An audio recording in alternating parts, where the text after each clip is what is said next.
बैल और गधा। एक बार एक सौदागर था जो बहुत अमीर था। उसके पास बहुत सारे नौकर चाकर और जानवर थे। उसकी एक पत्नी थी और परिवार था और वह अपने खाने पीने के लिए खेती करता था। उसके पास जंगली जानवरों और हर तरह की चिड़िया की बोली समझने की ताकत थी।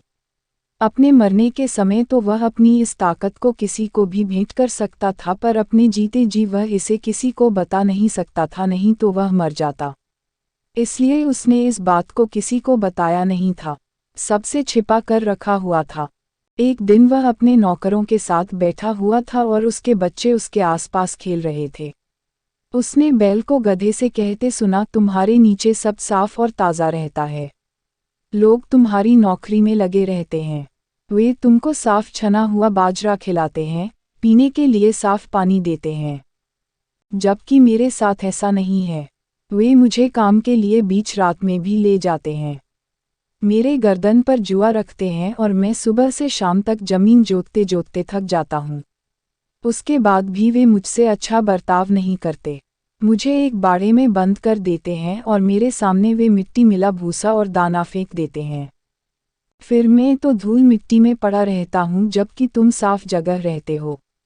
मैं अक्सर ही भूखा रहता हूँ जबकि तुमको भरपेट खाना मिलता है। गधा बोला, ओ बैलों के पिता, पहली बात तो यह है कि तुम बहुत सीधे हो और दूसरे तुमको सलाह देने वाला भी कोई नहीं है। तुम ताकत और उत्साह से भरे हुए हो और तुम अपने मालिक के साथ नम्र भी बहुत हो। तुम दूसरों को सुख पहुंचाने के लिए बहुत ज़्यादा तकलीफ तक सह जाते हो। अब तुम मेरी बात सुनो और अब जैसा मैं तुमसे कहता हूँ वैसा ही करो। जब वे तुमको गंदी जगह में बांधते हैं तब तुम अपने माथे से जमीन को खुरच कर उनको यह दिखाते हो कि तुम वहाँ बहुत संतुष्ट हो। जब वे तुम्हारी तरफ सूखा खाना फेंकते हो तब तुम उसके ऊपर बहुत लालची होकर गिरते हो और उसको बहुत जल्दी से खा जाते हो। पर अगर तुम मेरी बात मानोगे तो तुम ज़्यादा अच्छे रहोगे और मुझसे भी ज़्यादा अच्छी ज़िंदगी गुजारोगे। तो अब तुम मेरी बात ध्यान से सुनो। जब वे तुमको खेत पर ले जाएं तो तुम बस लेट जाना और जब तक न उठना जब तक कि वे तुमको बहुत ज़ोर ज़ोर से हिला कर न उठाएं। और अगर तुम उठ भी जाओ तो फिर दोबारा लेट जाना। जब वे तुमको खाना दे तो उसको केवल सूंघ कर छोड़ देना। उसको छूना भी नहीं, बस अपने भूसे और दाने से ही खुश रहना। तुम इसको 3-4 दिन करके देखो, तब तुमको शायद थोड़ा आराम मिलेगा। बैल ने सोचा कि गधा उसका अच्छा दोस्त था, सो उसने उसको धन्यवाद दिया और बोला, तुम ठीक कहते हो गधे भाई। अगले दिन किसान उस बैल को उसकी गर्दन पर जुआ रखकर खेत ले गया और उसको काम में लगा दिया। पर बार बार वह बैल उस हल को झटका देता था। इस पर उस किसान ने उसको बहुत मारा तो उसने अपनी गर्दन पर रखा जुआ नीचे गिराकर तोड़ दिया। वह किसान तो यह सब देखकर हैरान रह गया। उसने बैल को खाने के लिए दाना और भूसा दिया, पर बैल ने उसको केवल सूंघा और उसको वहीं छोड़कर उससे जितनी दूर हो सकता था उतनी दूर जाकर लेट गया। सारी रात उसने बिना खाए ही निकाल दी। अगले दिन जब किसान आया तो उसने सारा का सारा भूसा और दाना ऐसा का ऐसा ही पड़ा देखा और बैल को बिना खाना खाए अपनी पीठ के बल लेटा देखा तो वह उसके बारे में चिंता करने लगा। उसने सोचा कि बैल बीमार लगता है, इसीलिए यह कल खेत भी नहीं जोत सका और ठीक से खाना भी नहीं खा सका। उसने जाकर सौदागर से कहा कि लगता है बैल बीमार है, उसने कल खेत पर भी काम नहीं किया और कल से खाना भी नहीं खाया। सौदागर सब समझ गया कि ऐसा क्यों हो रहा था, क्योंकि उसने कल बैल और गधे की बात सुन ली थी। सो वह बोला, उस गधे को ले जाओ और हल का जुआ उसकी गर्दन पर रख दो। बैल का काम उस गधे को करने दो। सो उस दिन सारे दिन बैल का काम गधे ने किया। जब शाम को गधा घर वापस आया तो मुश्किल से हिल-डुल पा रहा था, जबकि बैल सारा दिन आराम से रहा और अपना दाना और भूसा खाता रहा। उसने इस सब के लिए गधे को बहुत बहुत धन्यवाद दिया। जब गधा बाड़े में लौटकर आया तो बैल उसकी इज्जत में उठकर खड़ा हो गया और बोला, धन्यवाद गधे भाई। आज केवल तुम्हारी वजह से ही मैं सारा दिन आराम कर सका और मैंने अपना खाना भी बड़ी शांति से खाया। पर गधे ने इस बात का उसे कोई जवाब नहीं दिया, क्योंकि वह बहुत थका हुआ था और बैल को अपनी सलाह देने के लिए पछता रहा था कि केवल उसी की सलाह से आज उसको बैल का काम करना पड़ा। फिर उसने उसको अपनी जगह लौटाने का फैसला किया। जब गधा अपनी जगह लौट आया तो सौदागर चांदनी का आनंद लेने के लिए अपनी छत पर आया। उसने गधे को बैल से कहते सुना, कल तुम क्या करोगे? बैल बोला, जैसा तुमने मुझे करने के लिए कल कहा था वैसा ही मैं कल भी करूँगा। गधा बोला, नहीं, कल तुम वैसा नहीं करोगे। क्यों? अब मैं तुमको एक और अच्छी सलाह देता हूँ, क्योंकि आज मैंने मालिक को यह कहते सुना है कि अगर बैल काम करने के लिए न उठे तो उसको कसाई को दे आना ताकि वह उसको काट सके और उसका मांस गरीब लोगों को दे सके। इसलिए अब मुझे तुम्हारे लिए डर लगता है, इसलिए तुम्हारे लिए अच्छा तो यही होगा कि कल तुम काम पर चले जाओ। बैल ने गधे को इस सलाह के लिए भी धन्यवाद दिया और जोर से रभाया।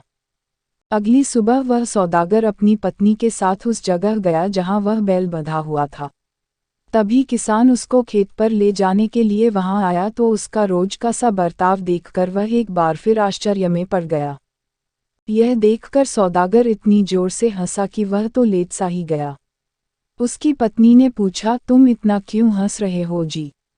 सौदागर बोला, कोई खास बात नहीं, मैं एक ऐसी छिपी हुई बात पर हंस रहा हूँ जो मैंने सुनी है, पर मैं तुमको तब तक नहीं बता सकता जब तक मैं मर न रहा हूँ। पत्नी बोली, तुमको यह बात मुझे बतानी ही होगी, चाहे तुम उसकी वजह से मर ही क्यों न जाओ। वह बोला, क्या कह रही हो तुम? क्या तुम चाहती हो कि मैं मर जाऊं? मैं तुमको अपनी मौत के डर की वजह से जानवरों और चिड़ियों की भाषा नहीं बता सकता। पत्नी को पति की इस बात पर विश्वास ही नहीं हुआ कि वह जानवरों और चिड़ियों की भाषा जानता था और उसको बताने से वह मर भी सकता था।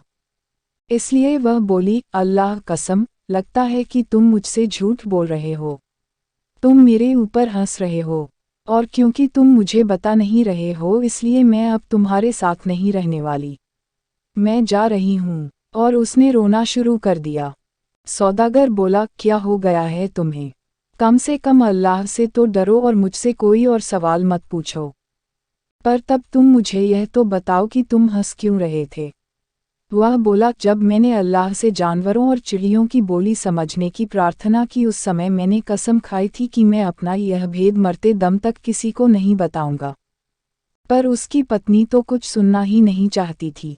उसने उससे फिर उस बात को बताने की जिद की, मुझे इस बात से कोई मतलब नहीं कि तुम्हारा क्या होता है, मुझे तो तुम बस इतना बता दो कि बैल और गधे के बीच में क्या भेद की बात हुई। जब उसकी पत्नी किसी तरह से नहीं मानी तो उसने उससे कहा कि वह अपने माता पिता को, दूसरे सगे रिश्तेदारों को और पड़ोसियों को वहां बुलवा ले ताकि सब लोग यह जान लें कि वह क्यों मरा। उसके ऊपर इस बात का भी कोई असर नहीं पड़ा और उसने ऐसा ही किया। उसने अपने माता पिता और सभी सगे रिश्तेदारों को और पड़ोसियों को अपने घर बुलवा लिया। फिर सौदागर ने काजी और अपने वकील को बुलवाया और अपनी वसीयत तैयार की, क्योंकि वह एक भेद खोलने जा रहा था और उस भेद को खोलने के बाद वह मर जाता। सौदागर अपनी पत्नी को बहुत प्यार करता था क्योंकि वह उसकी चाची की बेटी थी और उसके बच्चों की माँ थी। उसको उसके साथ रहते 20 साल हो गए थे। जब सब लोग इकट्ठा हो गए तब वह बोला, मेरे पास एक आश्चर्यजनक कहानी है, अगर उसको मैं किसी को भी बताऊंगा तो मैं मर जाऊंगा। इसलिए पहली बात तो यह है कि इस औरत को समझाओ कि यह अपनी जिद छोड़ दे, क्योंकि इससे इसका पति और इसके बच्चों का पिता दोनों मर जाएंगे। पर पत्नी बोली, पर मैं अपनी बात से नहीं मुकरने वाली, चाहे मेरा पति मर ही क्यों न जाए। मुझे तो यह जानकर ही रहना है कि उस बैल और गधे के बीच में क्या भेद की बात हुई। यह सुनकर सौदागर उठा, उसने वज़ू किया और अपनी नमाज पढ़ी और अपना भेद बताने और मरने के लिए वापस लौटा। अब हुआ यह कि उस सौदागर के पास 50 मुर्गियां और एक मुर्गा भी था। वह उनसे विदा लेने के लिए उनके बाड़े में गया। वहां उसने अपने कई कुत्तों में से एक कुत्ते को मुर्गे से बात करते हुए सुना। वह मुर्गा उस समय एक मुर्गी के ऊपर से दूसरी मुर्गी के ऊपर कूद रहा था। कुत्ता कह रहा था, तुम कितने नीच हो, जिसने भी तुमको पाला होगा वह तुमसे कितना नाउम्मीद होगा। क्या तुमको आज जैसे दिन भी, जैसा कि आज का दिन है, अपनी करनी पर शर्म नहीं आती? मुर्गा बोला, आज के दिन में क्या खास बात है, क्या हुआ आज? कुत्ता बोला, क्या तुम्हें मालूम नहीं कि आज हमारे मालिक मरने जा रहे हैं? उनकी पत्नी ने यह जिद पकड़ रखी है कि वह अपना भेद उसको बताएं और अगर उन्होंने उसको वह भेद बताया तो फिर वह मर जाएंगे। हम कुत्ते तो उनके लिए दुख मना रहे हैं और तुम खुशी मना रहे हो। यह समय क्या खुशी मनाने का है, यह समय तो दुखी होने का है। मुर्गा जोर से हंसा और बोला, तब फिर ऐसा लगता है कि हमारे मालिक में अक्ल की कमी है। अगर वह अपने मामले एक पत्नी के साथ नहीं सुलझा सकता तो उसकी पत्नी इस लायक ही नहीं है कि उसके साथ आगे रहा जा सके।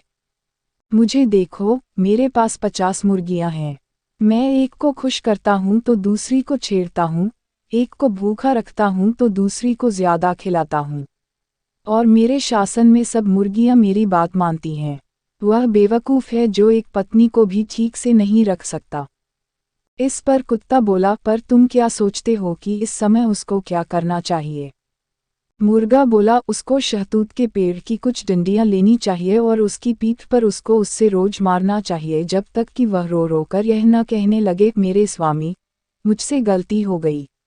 मैं वायदा करती हूँ कि अब जब तक मैं जिंदा रहूंगी तब तक ऐसे सवाल मैं फिर कभी नहीं पूछूंगी। उसके बाद भी उसे उसको एक आध बार और मारना चाहिए, तभी वह आज़ादी से रह सकता है और जिंदगी का आनंद ले सकता है। पर क्या करें, इस हमारे मालिक के पास न तो अक्ल है और न ही वह कुछ सोच सकता है। यह सुनकर सौदागर एक शहतूत के पेड़ के पास गया, उसकी कुछ डंडियां तोड़ी और उनको अपनी पत्नी के कमरे में छिपा दिया। फिर उसने उसको बुलाया, आओ यहाँ आओ इस कमरे में, मैं तुमको वह भेद यहाँ बताता हूँ ताकि कोई मुझे देखे नहीं और बस फिर मैं मर जाऊंगा। पत्नी उसके साथ उस कमरे में घुसी तो उसने दरवाज़ा बंद कर लिया और उसके शरीर के हर हिस्से पर यह कहते हुए उन डंडियों से उसकी पिटाई की, अब आगे से क्या तुम फिर ऐसे सवाल पूछोगी जिनसे तुम्हारा कोई मतलब नहीं है।